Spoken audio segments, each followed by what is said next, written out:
As we're coming on the air tonight, the countdown to the new year is on, and with it, security concerns that protests over the Israel-Hamas war could break out during the celebrations. We're live in Times Square with what we just learned in a briefing from New York police. And with the new year, new travel records in the air and on the roads. And added to the mix, a washout for parts of the West Coast. Our reporters are fanned out with the latest. Then, the cost of war on both sides in the Mideast. Israel facing new accusations over its attacks on Gaza, while we hear from Israeli families forced out of their homes by Hezbollah attacks. Plus, another state joining Colorado in trying to boost Donald Trump off the ballot. What comes next for the former president in a constitutional dispute we've never seen before. And Alabama poised to become the first state to execute a man using nitrogen gas. But how it will actually work is cloaked in mystery right now. That's later in tonight's Original. Hey, I'm Dasha Burns in for Hallie. And as the countdown to the new year ticks down, the clock is also ticking for cities to prepare for huge crowds to ring in the new year. And this year comes with a heightened risk amid the Israel-Hamas conflict, sparking protests and stoking fears here at home. New York expects 1 million people to flood into Times Square to watch the iconic ball drop. And while the city tested the confetti blast this morning that will drop on the huge party, it's also taking surrounding the celebrations, the safety surrounding the celebrations, very seriously. We will be out here with our canines, our horsebacks, our drones, our helicopters, our boats. The full complement of our public safety apparatus will be on display. The FBI and DHS warned the Israel-Hamas war could increase the threat of what's called lone actor violence, targeting large gatherings, including New Year's. While the agencies say there are no credible threats, police across the country are on high alert. Boston plans to have a strong police presence with both uniformed and plainclothes officers. Las Vegas expects to see a crowd of 400,000 people and will monitor using low-altitude helicopter flights. These precautions after we saw tensions escalate on Christmas Day when an altercation between police and protesters in New York ended with 6 arrests. Let's bring in my friend Antonia Hilton in New York. Antonia, a man is charged with attempting to kill 2 NYPD officers on New Year's Eve in New York last year. So now, how is the city preparing this time around? That's right, Dasha. And for anyone who doesn't recall, this man drove from Maine and came here to New York City for New Year's Eve, and he attacked 3 police officers that night with a machete. And so this is the kind of lone actor violence that you were just mentioning. It's the kind of chaotic attack that is very difficult for law enforcement to anticipate. And so what that means is, in addition to the kind of preparations that you see police officers typically make for protests, which are likely in the wake of everything that's been happening, there are going to be cameras both that you can see and that you cannot see. There will be drones flying. There will be a lot of officers in plain clothes, in addition to the thousands of officers who are very clearly uniformed and available to the public. And even as I talk to people here, I've been here all day talking to families from all over the world, and I tell them about this, they're not that worried. They feel pretty safe here in New York. They trust that the police are going to keep them safe when it comes to Sunday night. Take a listen to some of the conversations I've had. There's police here. They're all happy to help. It's all good. They monitor the doors. They make sure, like, people that don't have card keys can't get in. I have not seen any of that. I haven't seen anything that seems unsafe. And it's important to note there's a difference between a heightened threat level, which is what we are experiencing right now, and an actual credible threat. And as you mentioned, we are not there yet. And certainly New York officials are going to keep us updated if things change. Jasa. And Antonia, I see you there in Times Square. You know, looks as festive as it always does around this time of year. But we talked about, you know, how the context this time is different. So how distinct is this year compared to other years across the country, including in New York? Well, across the country in all major cities, it is different because of the war. Just in this city alone, there have been hundreds of protests since October 7th. And just days ago on Christmas, 6 protesters were arrested in front of Rockefeller Center. And so it's that kind of activity and disruption, some of which is announced or planned days in advance, some of which is difficult for officers to prepare for, that every city in this country is considering, just given the difficult global challenges that everyone is facing at the moment. Take Las Vegas. The helicopters will be flying low, and officials there say that they're going to be taking actions and using technology very similar to what's going to be here in New York, Dasha. And Antonio, for those spending their New Year's in New York, what should people do to stay safe? Well, a lot of it is common sense. There are going to be 1 million people here, so think about that. You don't want to bring a backpack with you. Those are banned. Can't bring things like umbrellas. So keep those big objects at home. Keep sparklers at home, because it's not going to be safe to have those things with you. When you go into public transport, you're going to see officers wanding people for security. So you should probably keep things like cash and personal items in pockets or fanny packs. Try to travel light and stay safe. All right, my friend, great to see you, and a happy new year to you. Stay safe out there. And with the new year just a few days away, people are heading for the airports on what TSA says is one of the busiest travel days of the year. The agency expects 2.5 million passengers to fly today, but that number could go higher because the numbers this week have already exceeded expectations. The past 3 days have seen more than 2.6 million passengers each day, and they weren't even supposed to be the busiest days. And despite the crowds, the FAA is saying it's a good day to fly. Today, we're looking at just over 3,300 delays and nearly 50 cancellations across the country. Let's bring in Adrian Broaddus at O'Hare Airport in the Chicago area. So I mentioned how we've seen way more travelers hit the airports than expected. So how does that compare to previous years? Well, we are seeing an increase in the number of people flying nationwide. Let's take a look at the 3 days specifically following Christmas. As you mentioned, there were about at least 2.6 million travelers on each day after Christmas. So the 26th, the 27th, the 28th. And if you take a look at your screen, we have a breakdown here. Compare that to the same day or days a year prior, and it's about 500,000 more people per day. So that's a significant increase. And it's even bigger when you take a look at what we saw in 2019 before the pandemic. We've been here for a few days at O'Hare International Airport, and specifically today, it's been steady throughout the entire time that we've been here.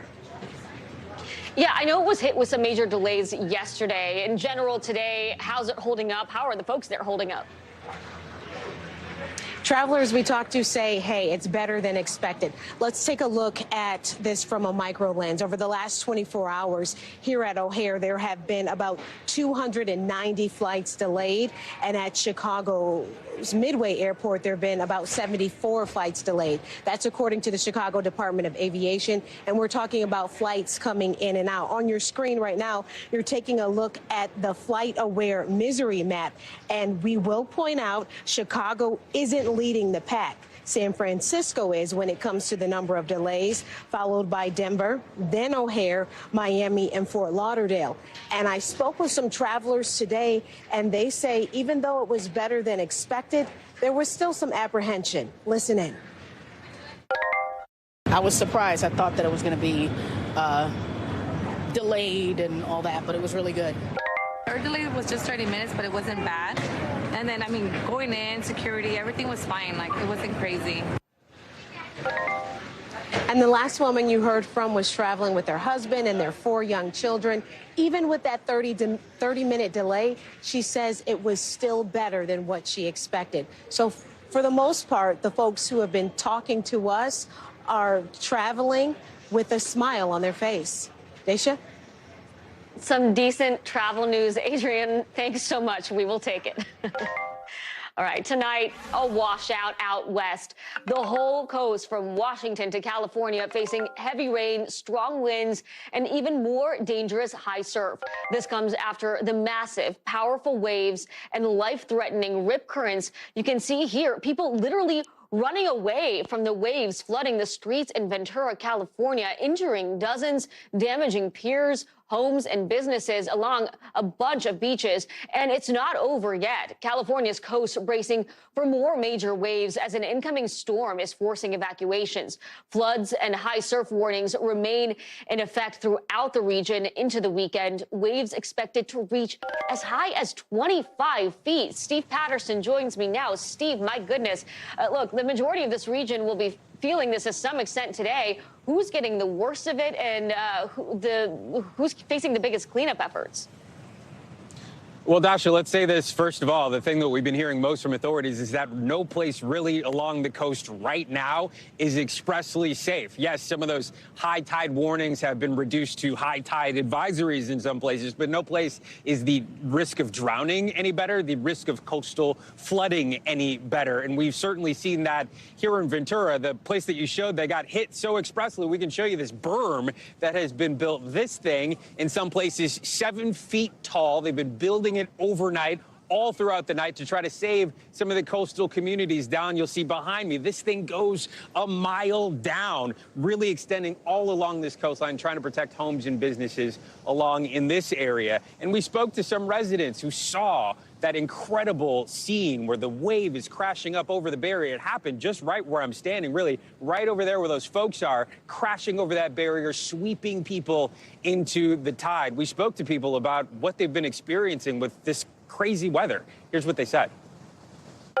This morning when I was driving by here, the waves were splashing like I've never seen them before. It's overwhelming. It's overwhelming. I just can't even imagine. I can't even imagine what it's going to take to put us back together again, but we'll do it. So the question is, where does it go next? Of course, it's still pretty bad here. I can still hear the waves crashing pretty well, and you still get a good gust or a good wave come cresting over. It is quite scary. However, some of the bigger waves, we're talking 20, 25, even 30 feet for the Bay Area, are in places like the Bay Area, south of Santa Cruz, up into now Oregon and Washington State. Those folks are going to have to brace themselves throughout the night. Dasha. Wow, that's just incredible. Steve, so what are authorities now saying about how communities can prepare for this?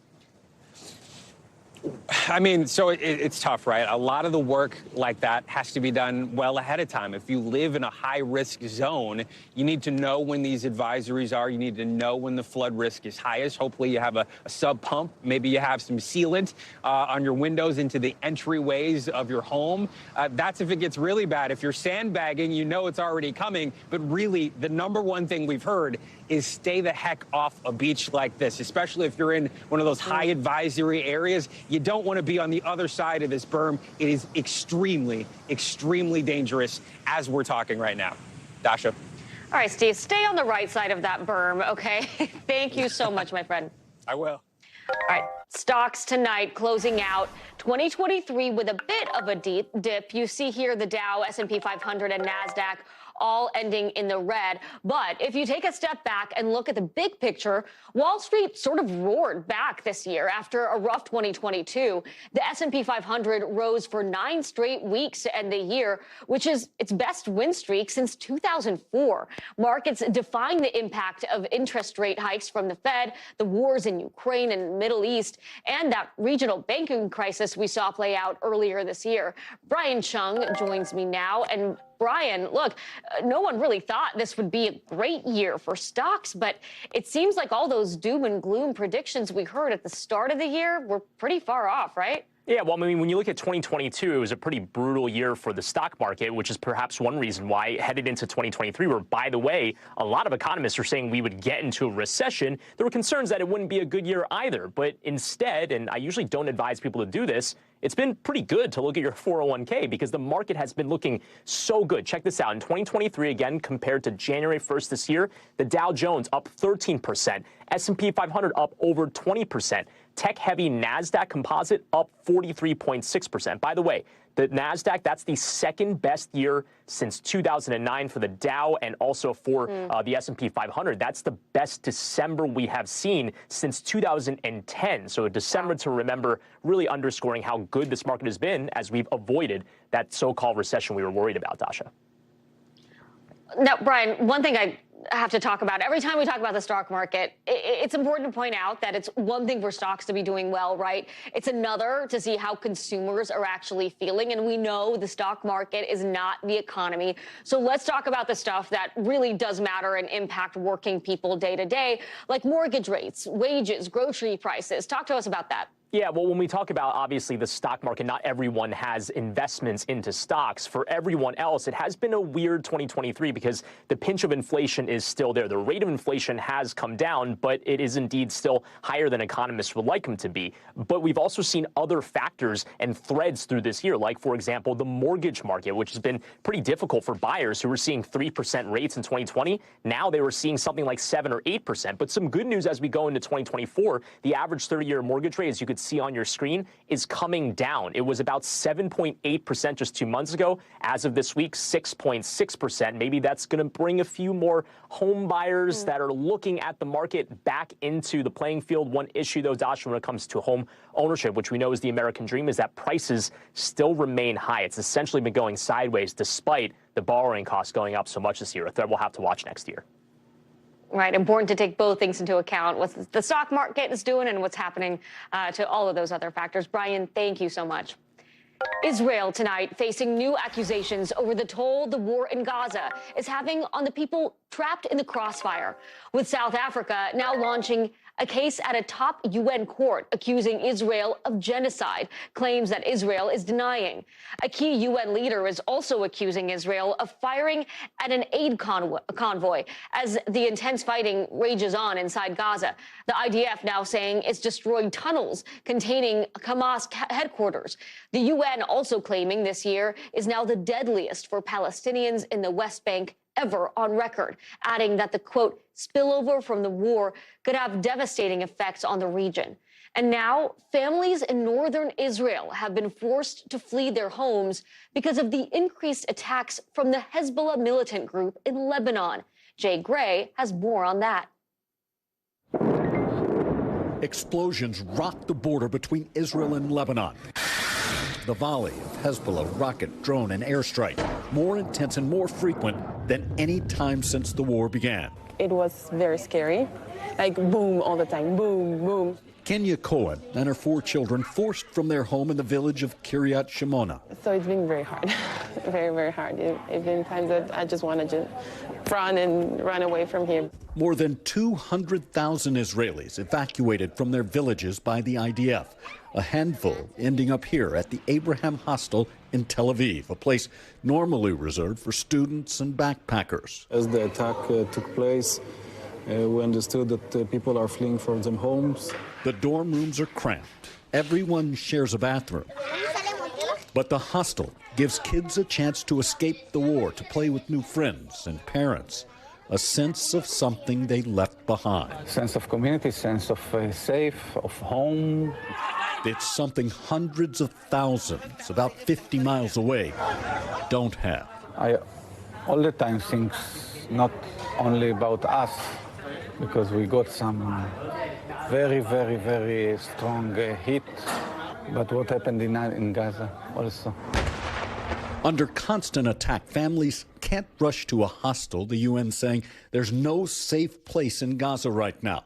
Refugee camps and shelters hit during Israeli airstrikes. Survivors scrambling to try and find food and water. My heart is with them. The suffering from both sides must come to an halt and come to a peaceful understanding where everybody can live, peaceful, joyful in their homes. But right now, there's no peace and little joy, if any, with families on both sides of this war searching for safety and a place to call home. Let's bring in Jay Gray, who's on the ground in Israel. Jay, thank you for that excellent reporting. And what more do we know about where this threat that the war is potentially expanding stands right now and what that could mean for the region? Yeah, no, there's a lot of concern, Dasha, not only here in Israel, but globally, that this could become a second front in this war. We've seen over the past 2 weeks fighting escalating pretty dramatically there. And we've heard from the IDF on the situation on the ground there. They say that over the last 2 days, they've carried out widespread strikes using fighter jets, tanks, and heavy equipment on the ground there. We know that they are building up troops and equipment there as well. They say they have hit Hezbollah missile launch sites and other military facilities, and they say they are trying to push Hezbollah fighters back from the border with Lebanon. They fully recognize that this has been a growing problem and say if it gets to it, they won't hesitate to fully move into that area and remove, their words, Hezbollah. Jay, thanks so much for being on the ground there for us. And coming up, another state joining the Donald Trump ballot battles.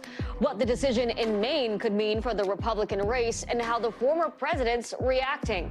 Plus, how Spirit Airlines is responding now to a mix-up that put an unaccompanied child on the wrong plane. That's in our 5 things.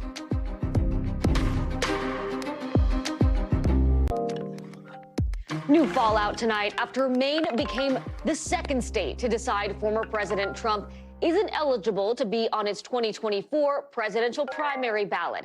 Maine is joining Colorado in booting the former president off the ballot. Both states are arguing the 14th Amendment bars him from holding office because of his role in the January 6th attack on the Capitol. Former President Trump responding to the decision from Maine's Secretary of State simply by posting a link to her office official website, which has contact information for her office. Republican leaders and even some of the former president's rivals in the 2024 race saying it's a choice that should be left up to the American people. Ryan Nobles joins me now. Ryan, thank you for being here to unpack this with me. So, look, Maine Secretary of State says she didn't make this decision lightly. What is she saying about what led her to this move?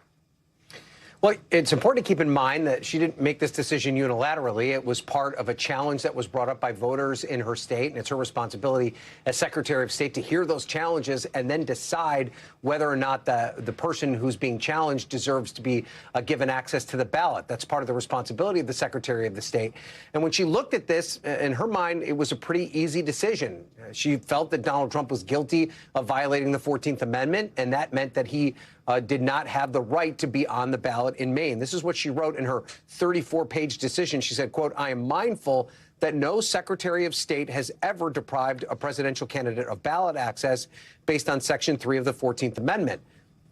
I'm also mindful, however, that no presidential candidate has never before engaged in an insurrection." And so this decision, even though she does have this authority, will absolutely be appealed. It's likely that the Supreme Court will be the final arbiter of whether or not Donald Trump is actually in violation of the 14th Amendment or whether or not the states have the right to keep him off the ballot as a candidate for president. But she's certainly getting attacked by Trump supporters today as a result of this decision.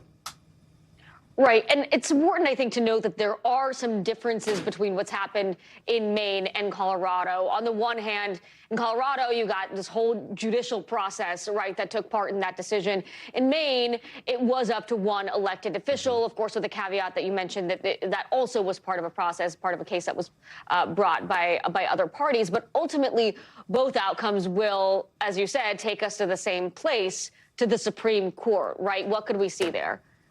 Yeah, and, Dasha, that's part of the problem, right? One of the things that the Constitution allows is that each individual state runs their elections however they see fit. And so that means they decide whether or not there are political parties. They decide how the primary process works. They decide who gets on the ballot and the form and fashion in which they get on the ballot. And so this is a unique election question here because you have a federal officer that's running to be the president of all 50 states, but yet each one of these individual states is deciding whether or not he can be on the ballot. That's why the Supreme Court has to settle this. There's also, the legal piece of this, but there's also the political piece. The fact that Maine is piling on here and extending the news cycle, putting more spotlight on Mr. Trump once again, like the indictments. Does this help him politically. And Ryan, you and I talked yesterday about the timing here. Is this good or bad timing for the Trump campaign? I think it certainly helps him with Republican voters, Dasha. He's going to be able to raise money off of this. He's going to be able to claim that Democrats are after him and therefore Republicans should rally around him. Even his own Republican opponents are rushing to his defense. Listen to what Ron DeSantis had to say about this ruling. To have one executive branch official unilaterally striking someone off the ballot is not an appropriate interpretation of the 14th Amendment. Donald Trump in many ways is the master of victimhood. He's the ultimate victim in this case, Dasha, and you can bet that he's going to try and do everything to turn what may be perceived as a negative into a positive for his presidential campaign. All right, then just as we're coming up on those all-important Iowa caucuses, Ryan, thank you so much. Let's get you over to the 5 things our team thinks you should know about tonight. Number 1, authorities say a New Jersey man was arrested after allegedly seeking to join a terrorist organization in Africa. Federal prosecutors say he was inspired by the October 7th Hamas attacks in Israel. If convicted, he faces up to 20 years in prison. Number 2, Spirit Airlines says it has fired a gate agent in Philadelphia for putting a 6-year-old on the wrong flight during the holiday travel rush. The unaccompanied minor was set to fly to Fort Myers, Florida to visit his grandmother. Spirit says the gate agent escorted him to a flight heading to Orlando instead.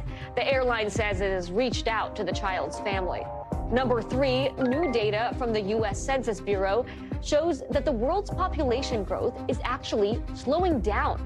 The population grew by 75 million people this year, less than 1%. That brings the total number of people of Earth to over 8 billion. In the U.S., that growth is even slower, just about 0.5%. Experts say that if this rate continues, the 2020s could be the slowest growing decade in U.S. history. Number 4, Francoise Bettencourt-Myers is officially the richest woman in the world, according to Bloomberg. The L'Oreal heiress is reportedly worth $100 billion, making her the first woman ever to have a fortune that size.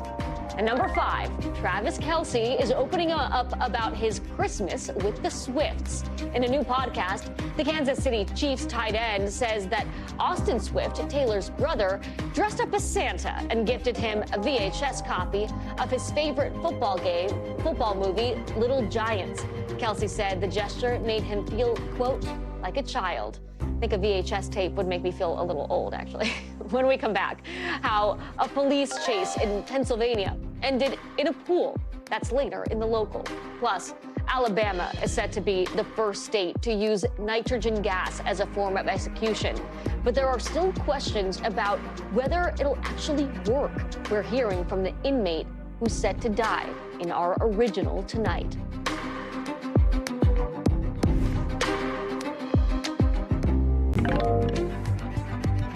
Now we want to bring you today's original with in-depth reporting on a topic we've been keeping an eye on. And tonight we bring you to Alabama in a story producer Abby Brooks and I have been working on for months. It's there that a man is set to be executed in January by nitrogen gas. The state would become the first in the country to attempt a scheduled execution this way as the U.S. grapples with a shortage of lethal injection drugs. This man, Kenneth Smith, has been in prison for decades for a 1988 murder. And here's the thing. He already survived a botched execution attempt last year. But while Alabama is intent on using nitrogen gas to execute Smith, some of the details of the protocol are still unknown.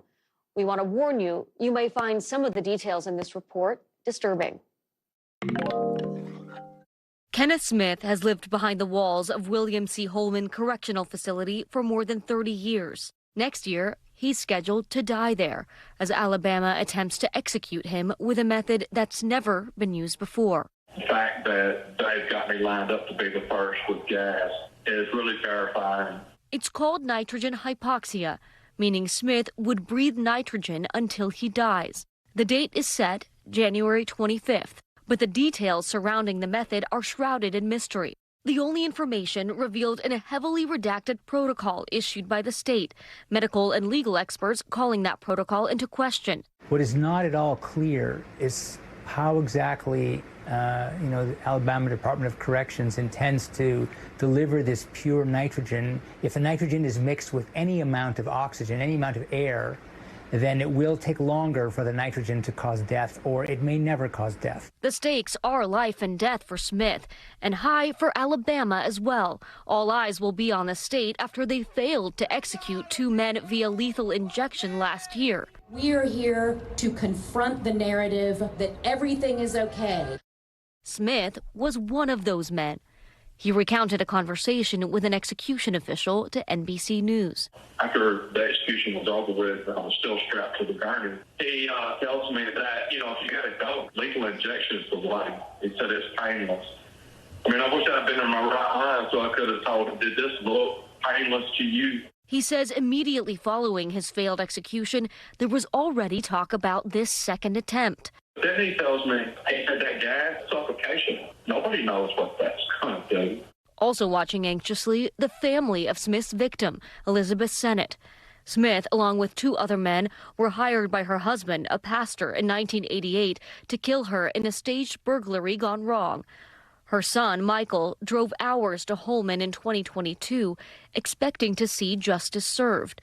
Instead, Smith survived. To go down there and wait all day and fail again, I would be angry. Can you describe where that anger would come from? Well, it's had 35 years to build up. He's been in jail twice as long as I knew my mom. We're going to be able to move on with our life, but yet another family is losing a part of their family. So it's kind of bittersweet. They're going to try a brand new method with the second attempt. Are you confident it's going to work? I'm hopeful. I'm optimistic. With more questions than answers about the nitrogen protocol, medical experts are less optimistic. Court filings from the Alabama Department of Corrections show the state plans to use a mask with a 5-point strapping system to deliver the nitrogen to Smith. It has to be perfectly airtight. Medical experts for Smith's legal team argue in court filings if the mask doesn't fit, the execution could fail again, leaving Smith in a permanent vegetative state. Also a concern, the safety of others, including correctional officers in the room. Nitrogen can be incredibly dangerous. A leak killed 6 in a poultry plant accident in 2021. Nitrogen gas is odorless and colorless, so there's no way to know if it's leaking. Smith's spiritual advisor, who will be in the execution chamber with him, had to sign a waiver acknowledging he could be exposed to harm too. If a nitrogen leak were to happen in the execution chamber, who will be there? What is the emergency procedure if I collapse? The Alabama Department of Corrections declined to comment to NBC News. Oklahoma and Mississippi have also legalized execution by nitrogen, but have yet to try it, which means the method could be adopted by other states if Alabama is successful in executing Smith. As go Kenny, so goes the rest of my brothers. I don't care what method they end up coming up with, they're always going to have problems taking a man's life because man was never meant to do this to nobody. Kenneth Smith recently appeared in court, hoping the state would pause his execution. The state said in supplemental briefings filed just today that Smith's 8th Amendment argument alleging cruel and unusual punishment has no basis. Specifically addressing the fit of the mask, the state also said its, quote, protocol will rapidly reduce oxygen inside the mask, causing unconsciousness within seconds and cause death within minutes. We will be keeping a close eye on this story as we head into the new year. NBC covers hundreds of stories each day, and because it's tough to read, watch, or listen to all of them, our bureau teams have done it for you. This is what they tell us is going down in their regions in a segment we call The Local. From our Midwest Bureau, Ohio Republican Governor Mike DeWine vetoed a bill today that would have restricted transition-related care for minors and transgender girls' participation on school sports teams. The governor said he vetoed the bill because the decision to get gender affirming care should be made by a child's family, not the government. Out of our Northeast Bureau, a police chase in Pittsburgh ended with a suspect crashing a car into a pool. Authorities say 31-year-old man was wanted for allegedly waving a gun at sheriff's deputies. Police arrested him after his vehicle sank into the water. And out of our Western Bureau, the National Park Service just released this image of a rare Mexican wolf in a New Mexico nature preserve. Officials say they captured the endangered animal for its own safety. They paired her with a male mate, hoping that she'll produce pups before releasing her into the wild in the spring. Coming up, Russia launching one of its biggest aerial attacks on Ukraine since the start of the war. What this means almost 2 years after Russia's invasion. Next.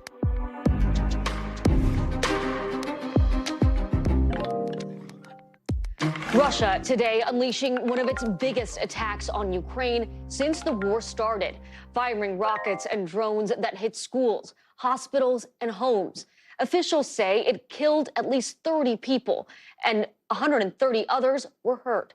Ukrainian President Vladimir Zelensky says Russia used, quote, almost everything it has in its arsenal, over 100 rockets in the new attacks, and that most of them were actually intercepted before they hit Ukraine. Matt Bradley is following all of this for us and joins me now. Matt, what more do we know about these attacks, and really what does it signal about where the war, approaching its second year now, could go next? Yeah, well, it signals that Russia is still very much in the game. As if there had been any doubt, they're able to project their power all across the country, all the way to that eastern city of Lviv, which had been a refuge for a lot of Ukrainians, civilians and military types alike.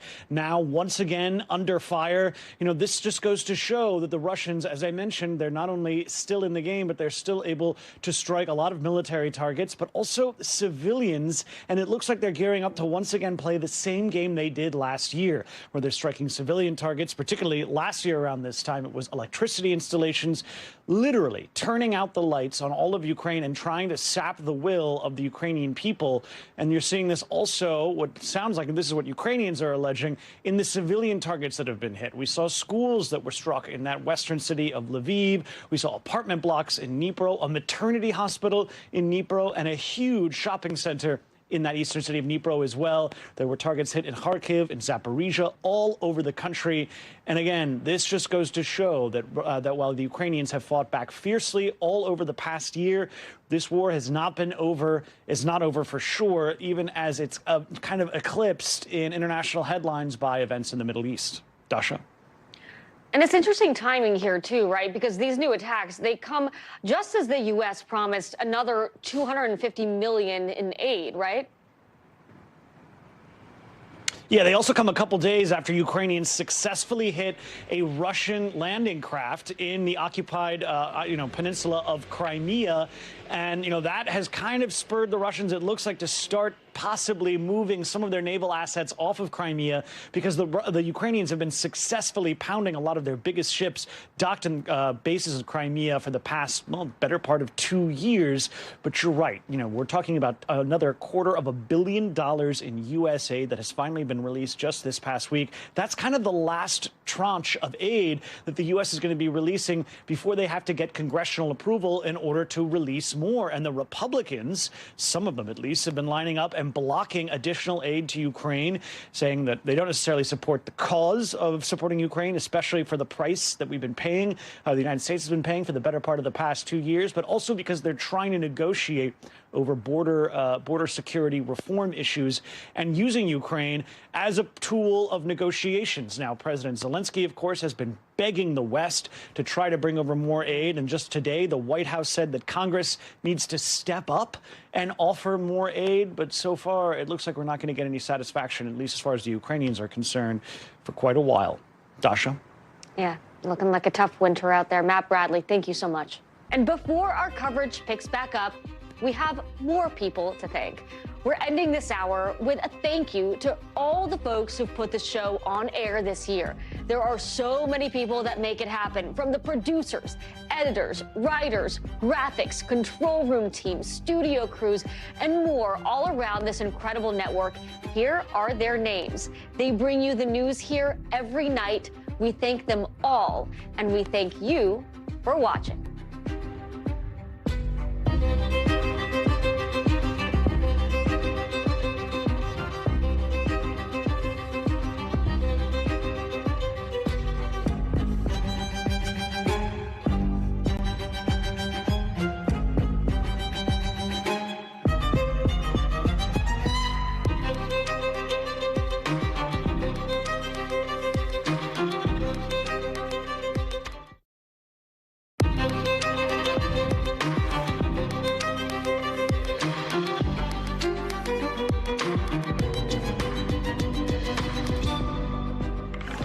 As we're coming on the air tonight, the countdown to the new year is on, and with it, security concerns. The protests over the Israel-Hamas war could break out during the celebrations. We're live in Times Square with what we just learned in a briefing from New York police.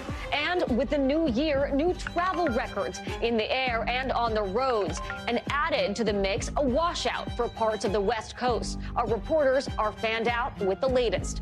Then, the cost of war on both sides in the Mideast. Israel facing new accusations over its attacks on Gaza, while we hear from Israeli families forced out of their homes by Hezbollah attacks. Plus, another state joining Colorado in trying to boot Donald Trump off the ballot. What comes next for the former president in a constitutional dispute we've never seen before. And Alabama is poised to become the first state to execute a man using nitrogen gas. But how it will actually work is cloaked in mystery right now. That's later in tonight's original. Hey everyone, I'm Dasha Burns in for Hallie. And as the countdown to the new year ticks down, the clock is also ticking for cities to prepare for huge crowds to ring in the new year. And this year comes with a heightened risk amid the Israel-Hamas conflict, sparking protests and stoking fears here at home. New York expects 1 million people to flood into Times Square to watch the iconic ball drop. And while the city tested the confetti blast this morning that will drop on the huge party, it'll also be taking safety surrounding the celebrations very seriously. We will be out here with our canines, our horsebacks, our drones, our helicopters, our boats. The full complement of our public safety apparatus will be on display.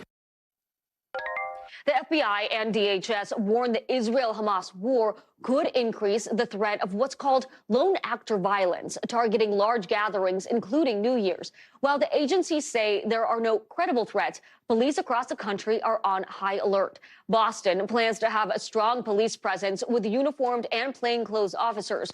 Las Vegas expects to see a crowd of 400,000 people and will monitor using low-altitude helicopter flights. These precautions after we saw tensions escalate on Christmas Day when an altercation between police and protesters in New York ended with 6 arrests. Let's bring in Antonia Hilton in New York. Antonia, I hear you out there in Times Square. A lot of preparation right now, and we know a man charged with attempting to kill 2 NYPD officers on New Year's Eve in New York last year. So how is the city preparing this time around? Well, Dasha, we expect to see a large security perimeter that expands across several avenues. You're going to see police here in uniform, in plain clothes, and on horseback.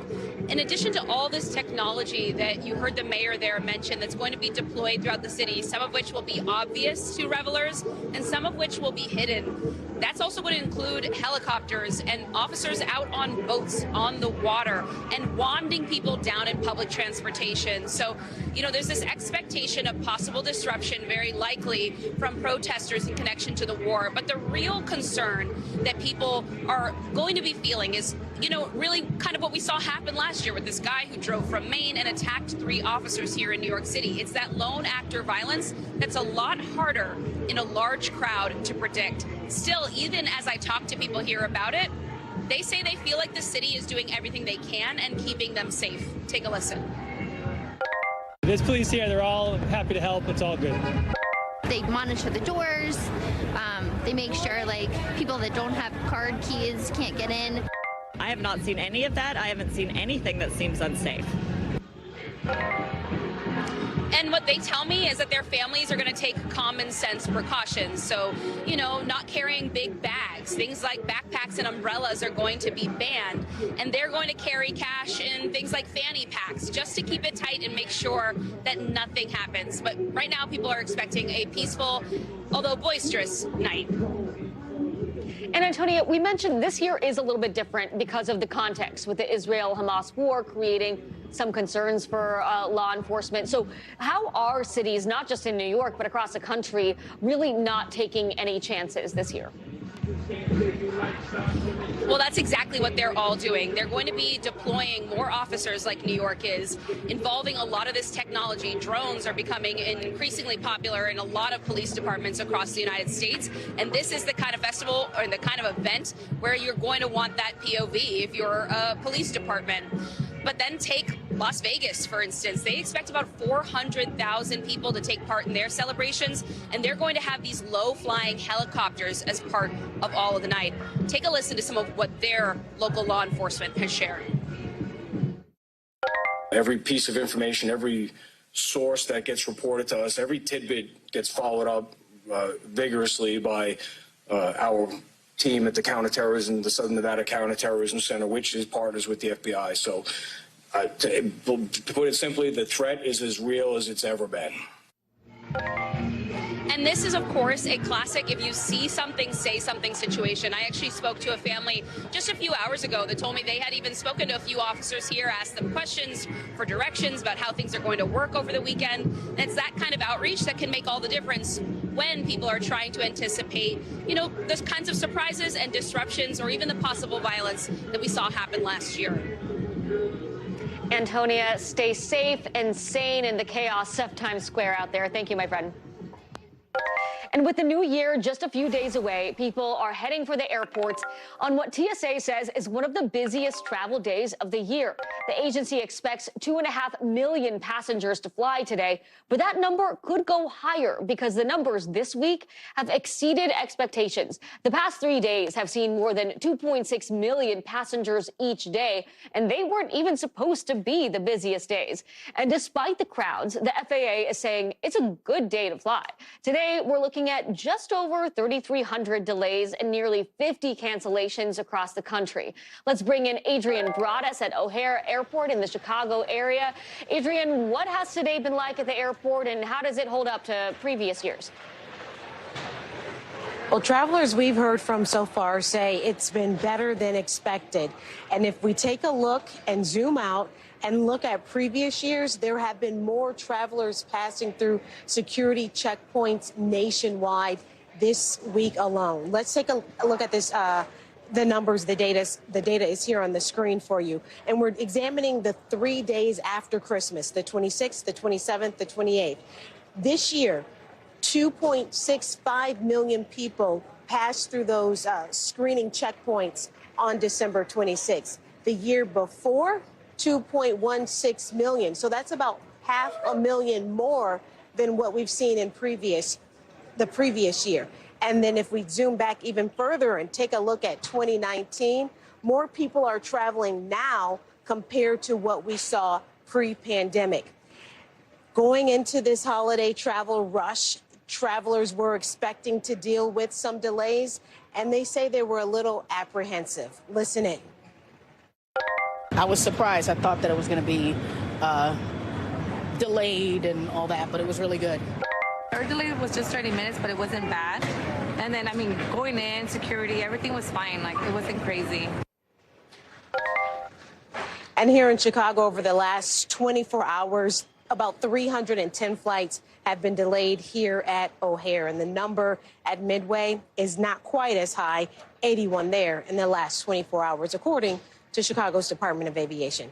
I'll send it back to you. Okay, so today's not looking too bad. We'll take it. But we have seen a lot of those delays this week, and the FAA is pointed to air traffic controller staffing as a reason for some of those delays. Can you talk us through that?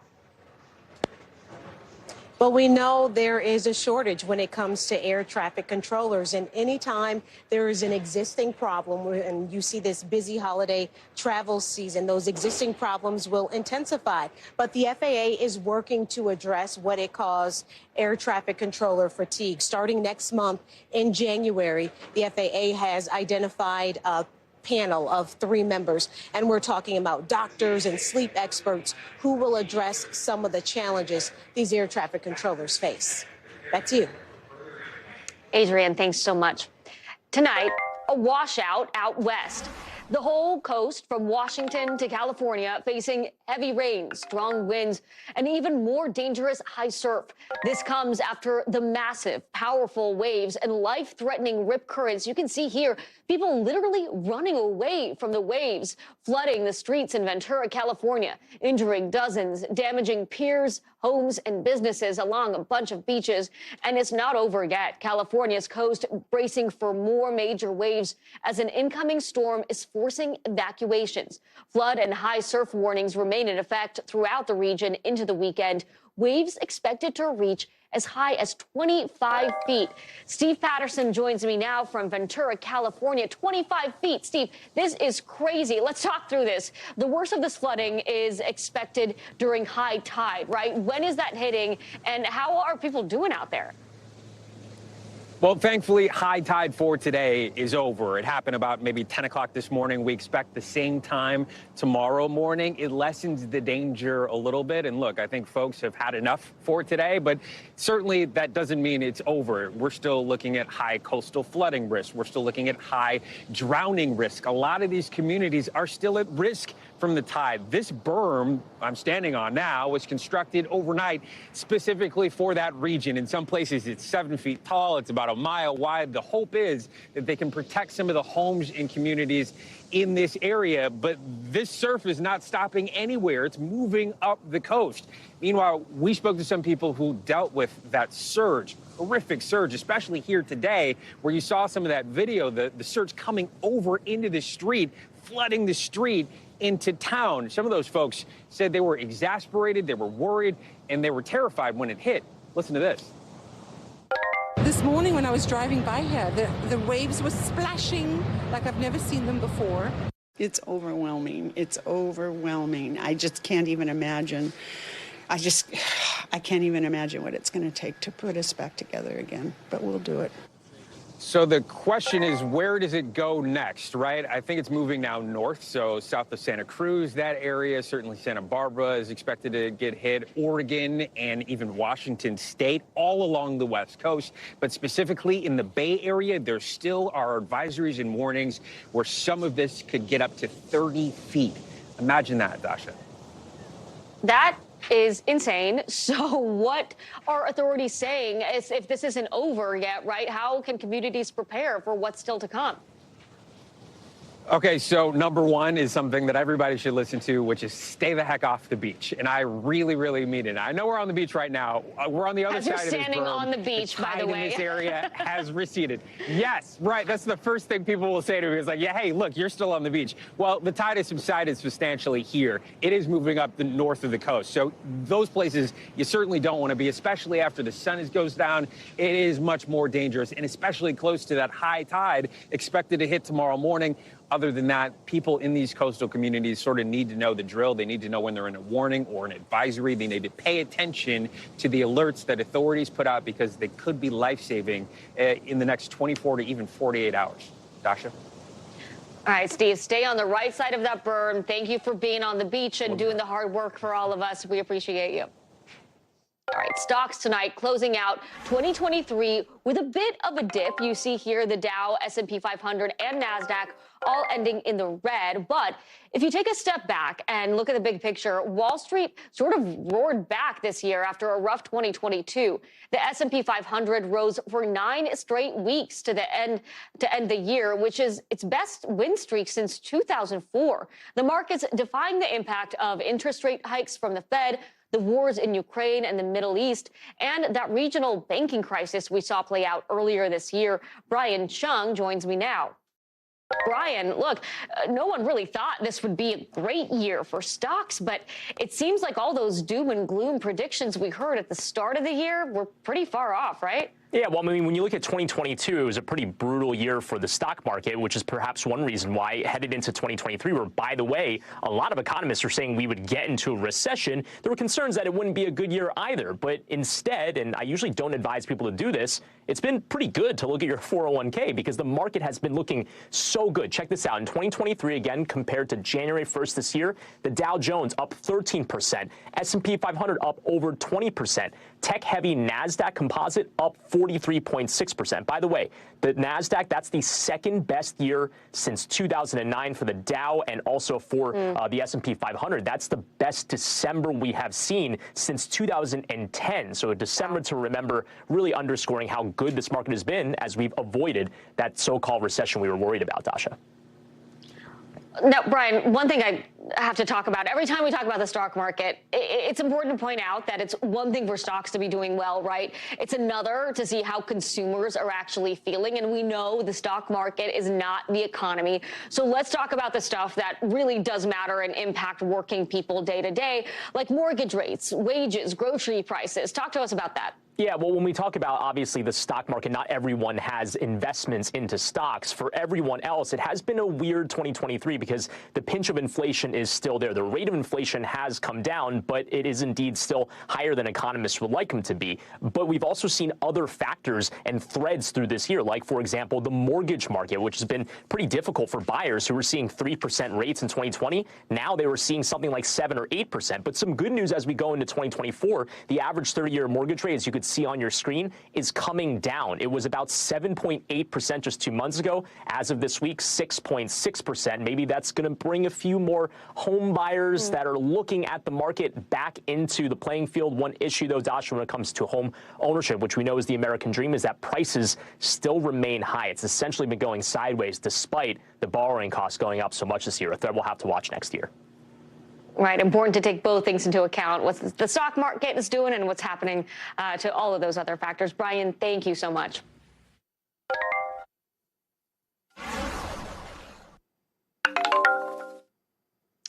Israel tonight facing new accusations over the toll the war in Gaza is having on the people trapped inside the crossfire, with South Africa now launching a case at a top UN court accusing Israel of genocide, claims that Israel is denying.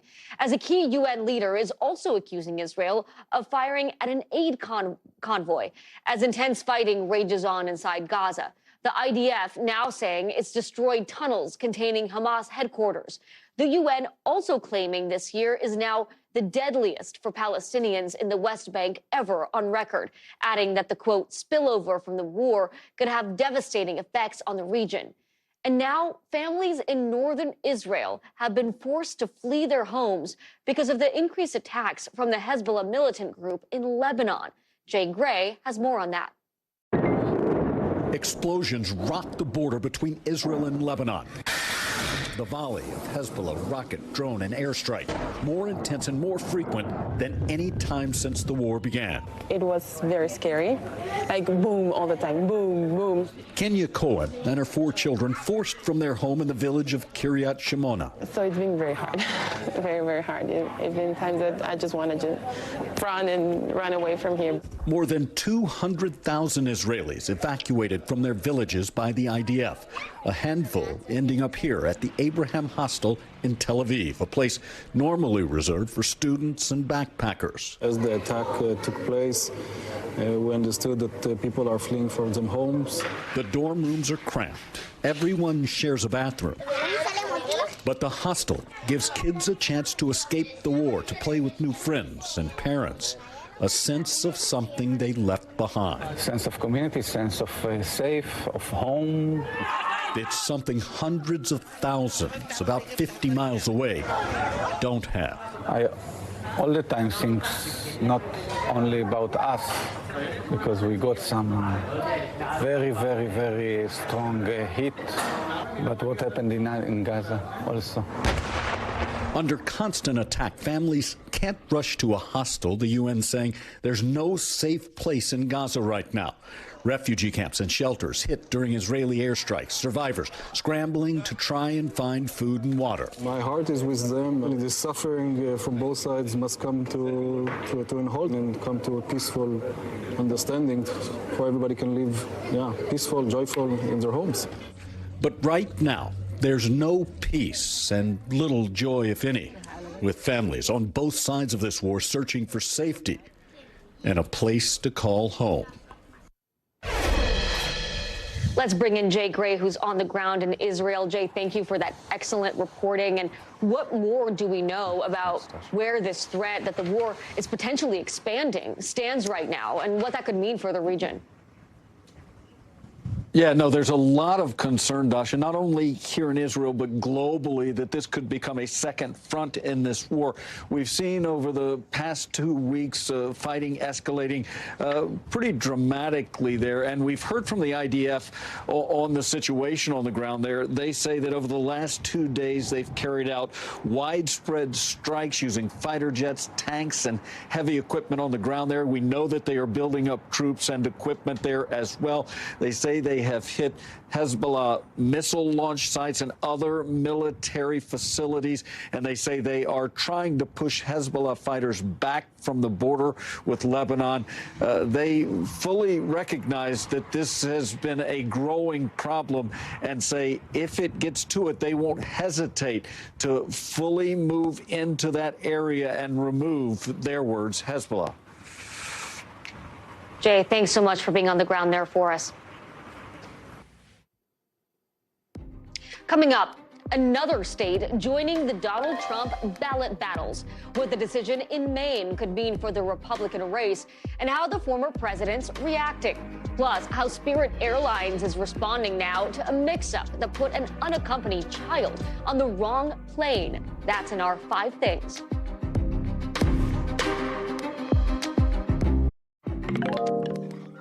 New fallout tonight after Maine became the second state to decide former President Trump isn't eligible to be on its 2024 presidential primary ballot. Maine is joining Colorado in booting the former president off the ballot. Both states are arguing the 14th Amendment bars him from holding office because of his role in the January 6th attack on the Capitol. Former President Trump responding to the decision from Maine's Secretary of State simply by posting a link to her official website, which has contact information for her office. Republican leaders and even some of the former president's rivals in the 2024 race saying this issue is something that should be left up to the voters to decide on rather than just taking a candidate off the ballot. Ryan Nobles joins me now. Ryan, thank you for being here to unpack this with me. So, look, Maine Secretary of State says she didn't make this decision lightly. What is she saying about what led her to this move? Well, it's important to keep in mind that she didn't make this decision unilaterally. It was part of a challenge that was brought up by voters in her state, and it's her responsibility as Secretary of State to hear those challenges and then decide whether or not the person who's being challenged deserves to be given access to the ballot. That's part of the responsibility of the Secretary of the State. And when she looked at this, in her mind, it was a pretty easy decision. She felt that Donald Trump was guilty of violating the 14th Amendment, and that meant that he did not have the right to be on the ballot in Maine. This is what she wrote in her 34-page decision. She said, quote, "I am mindful that no Secretary of State has ever deprived a presidential candidate of ballot access based on Section 3 of the 14th Amendment. I'm also mindful, however, that no presidential candidate has never before engaged in an insurrection." And so this decision, even though she does have this authority, will absolutely be appealed. It's likely that the Supreme Court will be the final arbiter of whether or not Donald Trump is actually in violation of the 14th Amendment or whether or not the states have the right to keep him off the ballot as a candidate for president. But she's certainly getting attacked by Trump supporters today as a result of this decision.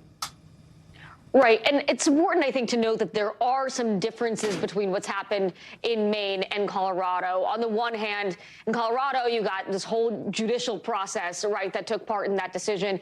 In Maine, it was up to one elected official, of course, with the caveat that you mentioned that that also was part of a process, part of a case that was brought by other parties. But ultimately, both outcomes will, as you said, take us to the same place, to the Supreme Court, right? What could we see there? Yeah, and, Dasha, that's part of the problem, right? One of the things that the Constitution allows is that each individual state runs their elections however they see fit. And so that means they decide whether or not there are political parties. They decide how the primary process works. They decide who gets on the ballot and the form and fashion in which they get on the ballot. And so this is a unique election question here because you have a federal officer that's running to be the president of all 50 states, but yet each one of these individual states is deciding whether or not he can be on the ballot. That's why the Supreme Court has to settle this. There's also, the legal piece of this, but there's also the political piece.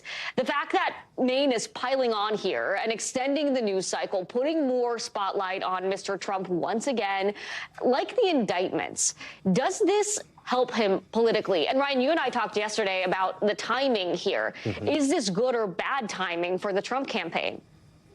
I think it certainly helps him with Republican voters, Dasha. He's going to be able to raise money off of this. He's going to be able to claim that Democrats are after him, and therefore Republicans should rally around him.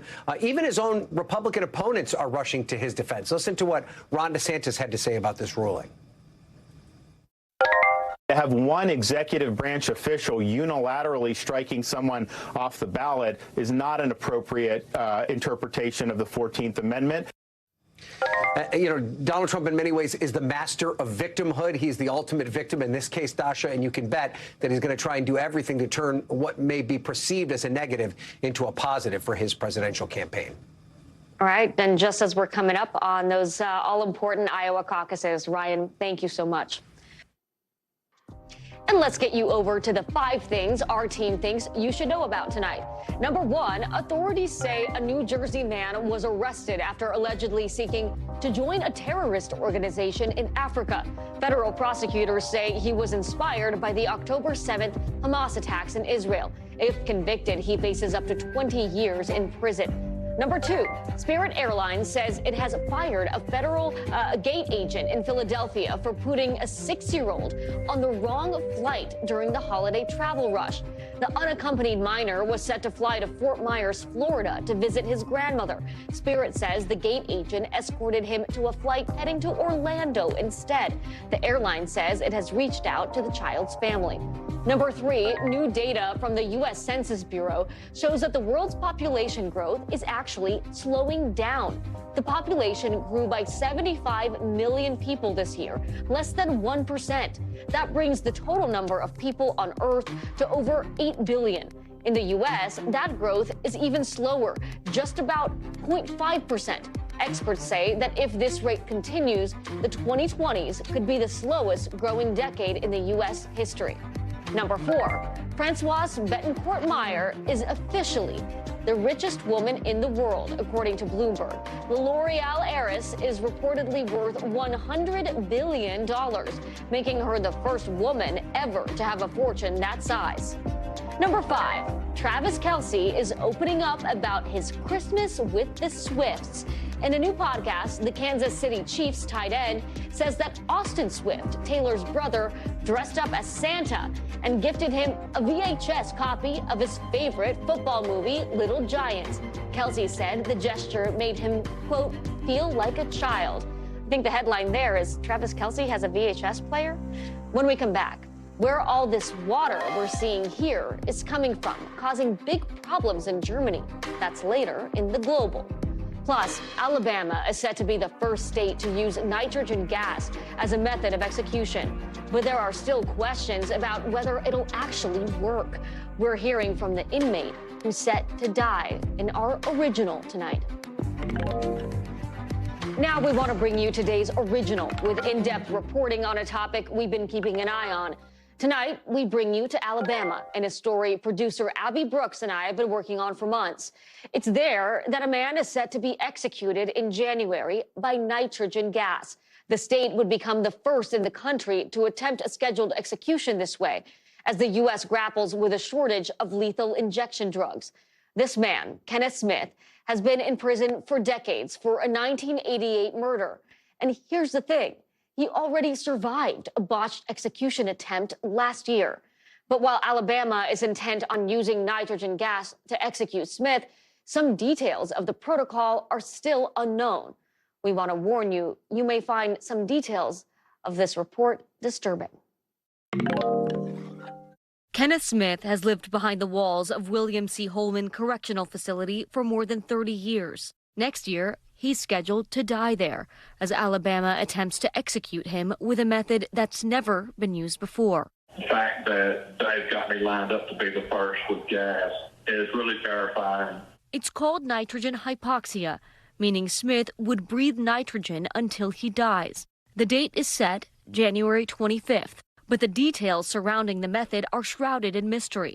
The only information revealed in a heavily redacted protocol issued by the state, medical and legal experts calling that protocol into question. What is not at all clear is how exactly the Alabama Department of Corrections intends to deliver this pure nitrogen. If the nitrogen is mixed with any amount of oxygen, any amount of air, then it will take longer for the nitrogen to cause death, or it may never cause death. The stakes are life and death for Smith, and high for Alabama as well. All eyes will be on the state after they failed to execute 2 men via lethal injection last year. We are here to confront the narrative that everything is okay. Smith was one of those men. He recounted a conversation with an execution official to NBC News. After the execution was over with, I was still strapped to the gurney. He tells me that, if you got to go, lethal injections for blood. He said it's painless. I wish I'd been in my right mind so I could have told him, did this look painless to you? He says immediately following his failed execution, there was already talk about this second attempt. Then he tells me, he said that gas suffocation. Nobody knows what that's going to do. Also watching anxiously, the family of Smith's victim, Elizabeth Sennett. Smith, along with 2 other men, were hired by her husband, a pastor, in 1988 to kill her in a staged burglary gone wrong. Her son, Michael, drove hours to Holman in 2022, expecting to see justice served. Instead, Smith survived. To go down there and wait all day and fail again, I would be angry. Can you describe where that anger would come from? Well, it's had 35 years to build up. He's been in jail twice as long as I knew my mom. We're going to be able to move on with our life, but yet another family is losing a part of their family. So it's kind of bittersweet. They're going to try a brand new method with the second attempt. Are you confident it's going to work? I'm hopeful. I'm optimistic. With more questions than answers about the nitrogen protocol, medical experts are less optimistic. Court filings from the Alabama Department of Corrections show the state plans to use a mask with a 5-point strapping system to deliver the nitrogen to Smith. It has to be perfectly airtight. Medical experts for Smith's legal team argue in court filings if the mask doesn't fit, the execution could fail again, leaving Smith in a permanent vegetative state. Also a concern, the safety of others, including correctional officers in the room. Nitrogen can be incredibly dangerous. A leak killed 6 in a poultry plant accident in 2021. Nitrogen gas is odorless and colorless, so there's no way to know if it's leaking. Smith's spiritual advisor, who will be in the execution chamber with him, had to sign a waiver acknowledging he could be exposed to harm too. If a nitrogen leak were to happen in the execution chamber, who will be there? What is the emergency procedure if I collapse? The Alabama Department of Corrections declined to comment to NBC News. Oklahoma and Mississippi have also legalized execution by nitrogen, but have yet to try it, which means the method could be adopted by other states if Alabama is successful in executing Smith. As go Kenny, so goes the rest of my brothers. I don't care what method they end up coming up with, they are always going to have problems taking a man's life because man was never meant to do this to nobody. Kenneth Smith recently appeared in court hoping the state would pause his execution. The state said in supplemental briefings filed just today that Smith's 8th Amendment argument alleging cruel and unusual punishment has no basis. Specifically addressing the fit of the mask, the state also said its protocol will rapidly reduce oxygen inside the mask, cause unconsciousness within seconds, and cause death within minutes. We'll be keeping a close eye on this story as we head into the new year. NBC covers hundreds of international stories each day, and because it's tough to read, watch, or listen to them all, our international teams have done it for you. Here are some of the things they're keeping an eye on in a segment we call The Global. In Australia, a teenage surfer is dead after a shark attack off the southern Australia coast. Authorities think a great white shark attacked the 15-year-old while he was surfing with his father. Emergency services were unable to revive him after he was brought back to shore. 2 other people have died in shark attacks in the same region in recent months. In Germany, relentless rainfall has caused several rivers to flood. Police closed down some streets, and over 100,000 emergency officers are helping people evacuate. The effect is being felt in rivers all around Europe, with the Rhine in the Netherlands and the Danube in Hungary also flooding significantly. And in Russia, a court sentenced a poet to 7 years in prison for reciting anti-war poems in Moscow last year. The man was convicted on charges of undermining national security and inciting hate. Another person who took part in the poetry reading was also sentenced to 5.5 years on the same charges. Nearly 20,000 Russians have been detained for speaking out against the war in Ukraine since February of 2022. Coming up, the latest on that war, including Russia launching a huge aerial attack on Ukraine. What this means almost 2 years after Russia's invasion. Next. Russia today unleashing one of its biggest attacks on Ukraine since the war started, firing rockets and drones that hit schools, hospitals, and homes. Officials say it killed at least 30 people, and 130 others were hurt. Ukrainian President Vladimir Zelensky says Russia used, quote, almost everything it has in its arsenal, over 100 rockets in the new attacks, and that most of them were actually intercepted before they hit Ukraine. Matt Bradley is following all of this for us and joins me now. Matt, what more do we know about these attacks, and really what does it signal about where the war, approaching its 2nd year now, could go next? Yeah, well, it signals that Russia is still very much in the game. As if there had been any doubt, they're able to project their power all across the country, all the way to that eastern city of Lviv, which had been a refuge for a lot of Ukrainians, civilians and military types alike. Now, once again, under fire. You know, this just goes to show that the Russians, as I mentioned, they're not only still in the game, but they're still able to strike a lot of military targets, but also civilians. And it looks like they're gearing up to once again play the same game they did last year, where they're striking civilian targets. Particularly last year around this time, it was electricity installations, literally turning out the lights on all of Ukraine and trying to sap the will of the Ukrainian people. And you're seeing this also, what sounds like, and this is what Ukrainians are alleging, in the civilian targets that have been hit. We saw schools that were struck in that western city of Lviv. We saw apartment blocks in Dnipro, a maternity hospital in Dnipro, and a huge shopping center in that eastern city of Dnipro as well. There were targets hit in Kharkiv, in Zaporizhia, all over the country. And again, this just goes to show that that while the Ukrainians have fought back fiercely all over the past year, this war has not been over, is not over for sure, even as it's kind of eclipsed in international headlines by events in the Middle East. Dasha. And it's interesting timing here, too, right? Because these new attacks, they come just as the U.S. promised another $250 million in aid, right? Yeah, they also come a couple days after Ukrainians successfully hit a Russian landing craft in the occupied, peninsula of Crimea. And, that has kind of spurred the Russians, it looks like, to start possibly moving some of their naval assets off of Crimea, because the Ukrainians have been successfully pounding a lot of their biggest ships docked in bases of Crimea for the past, better part of 2 years.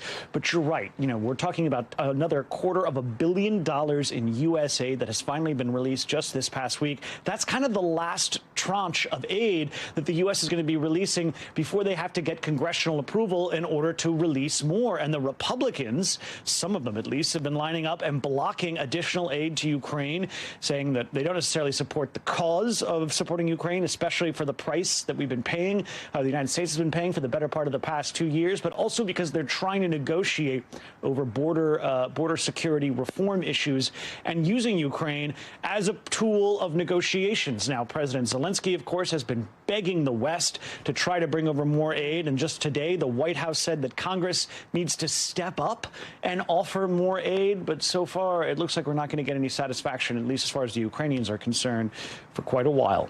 Dasha? Yeah, looking like a tough winter out there. Matt Bradley, thank you so much.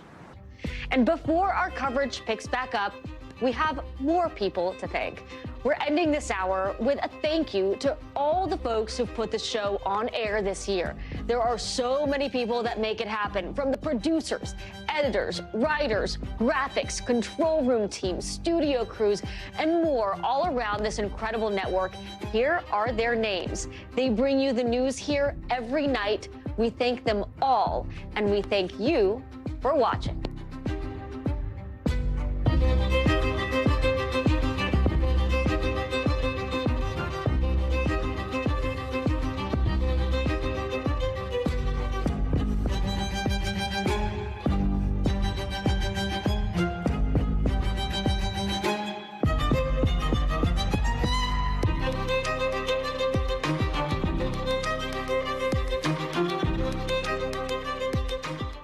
Thanks for watching. Stay updated about breaking news and top stories on the NBC News app or follow us on social media.